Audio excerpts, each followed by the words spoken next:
अर्थमंत्री निर्मला सीतारमण को सांबादिक सम्मेलन देशर मांदावस्था नहीं बड़ घोषणा करिपारंती अर्थमंत्री। आसंतु देखिबा कोन कहउचंती अर्थमंत्री।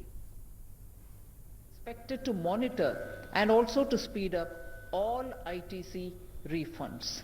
So there shouldn't be lockup of funds disturbing the cash flow for all the small and medium exporters, and therefore refunds on your input tax should be automated and speedy. The third silo in the measures to boost exports is about export finance. This is very important, and I understand post the Board of Trade meeting, the DGFT is here, post the Board of Trade meeting which was held a day or two ago, an indication has been given that this is under consideration. I'm glad to announce, and I thank the Commerce Ministry for having put in a lot of effort to get this through. The Export Credit Guarantee Corporation, the ECGC, will expand the scope of ECIS and will offer higher insurance cover. Here I would want to just make sure that some of the numbers can be understood. Higher insurance cover to banks lending working capital for exports.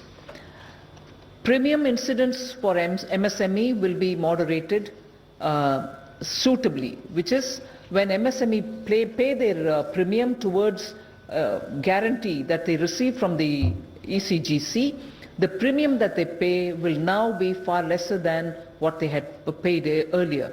It is expected that the initiative will cost about 1,700 crores per annum for the government, but that will be the kind of support we are extending for the ECGC to offer that kind of guarantee for exporters. At the moment, for US dollar-based lending, whatever the prevailing rate be, this might come down by about 4% is our calculation, but I'm giving you a rough picture. And for the rupee, it will be coming down by about 8%.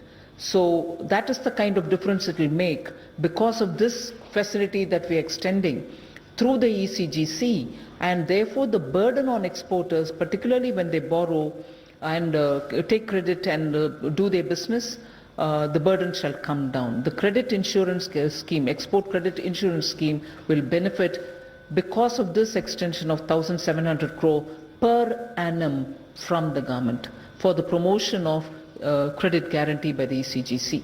So this will enable reduction in the overall cost of export credit, including interest rates, especially to the MSMEs. The next silo is on the priority sector lending norms for export credit. These have been examined and enabling guidelines are under consideration with the RBI. We have had extensive discussion with the Reserve Bank of India on this, and they are on board. I am sure sooner they will also be able to release the necessary notification for this.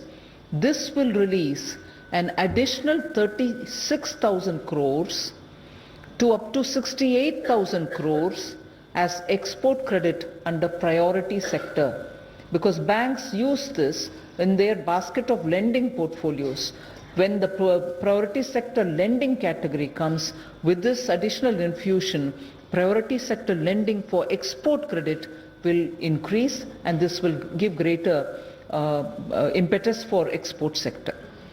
Then the next silo under measures to boost exports is the data on export finance is regularly published by the RBI.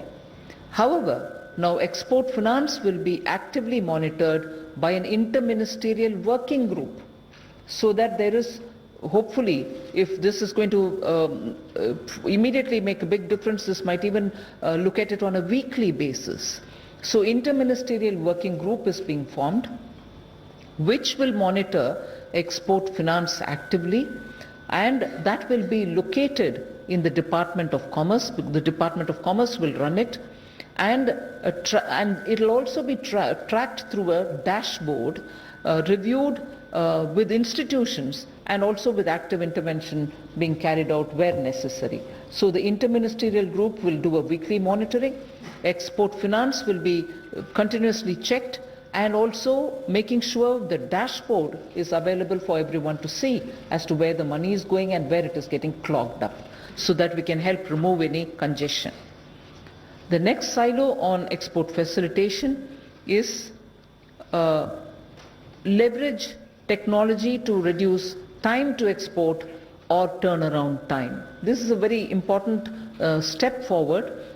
Technology is further being used so that the initial time which is being taken the time to export that is being taken at each of the ports will come down. For an example, when we were discussing, ports like Boston take 0.55 days only for a turnaround, which is less than half a day. Shanghai takes about 0.83 days, whereas best of India, which is Kochi, takes 1.10 days. Now, we are using technology to make sure all the clearances which are required at every port and also custom related, and elimination of all offline material, manual services will all be removed, so that quickly our turnaround time at the ports will also reach the global best. So this is a major initiative which we want to push through in this time, so that the best of performance can help in more faster clearances at the ports. An action plan to reduce time to export or the turnaround time in airports and ports benchmarked to the international standards, which is what I read out to you with the examples of Boston and Shanghai, will also be taken up, and it will be completely implemented by December 2019, which is in another 3 months' time, maximum of 2.5 months' time.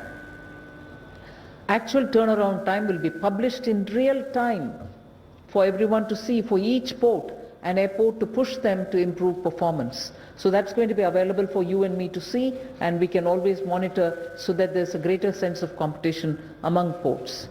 An interministerial group again will be made accountable for this. So it's not as if we've directed people, we are just waiting for them to implement it. We shall be monitoring it through an interministerial group.